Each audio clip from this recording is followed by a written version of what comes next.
৩১ দিন জিম্মি থাকার পর ১৩ এপ্রিল সোমালিয়ান জলদস্যুদের কাছ থেকে মুক্তি পায় বাংলাদেশের জাহাজ এমভি আবদুল্লাহ। এরপর ২৩ নাবিক নিয়ে সোমালিয়ার ড্রা থেকে আরব আমিরাতের উদ্দেশ্যে রওনা হয় জাহাজটি। ৮ দিন পর ওমান উপসাগর হয়ে নিরাপদে ফুজাইরা উপকূল ও হরমুজ প্রণালী পার হয়ে জাহাজটি সংযুক্ত আরব আমিরাতের আল হামরিয়া সমুদ্র বন্দরের বহির্নোঙরে যায়। পরে বহির্নোঙর থেকে জেটিতে পৌঁছায় এমভি আবদুল্লাহ। বাংলাদেশ সময় সোমবার রাতে জাহাজটি বন্দরের জেটিতে ভেড়ানো হয়।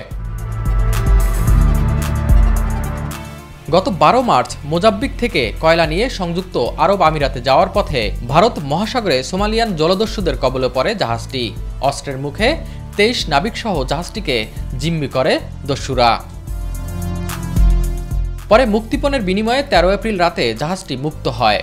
মুক্ত হওয়ার পরেই ১৪৫০ নটিক্যাল মাইল দূরে থাকা আরব আমিরাতের আল হামরিয়া বন্দরের উদ্দেশ্যে ২৩ নাবিক নিয়ে রওনা হয় জাহাজটি। তবে মুক্ত হওয়া নাবিকরা কবে নাগাদ দেশে ফিরবেন তা এখনও জানা যায়নি। এস এম আরিফ, মাই টিভি।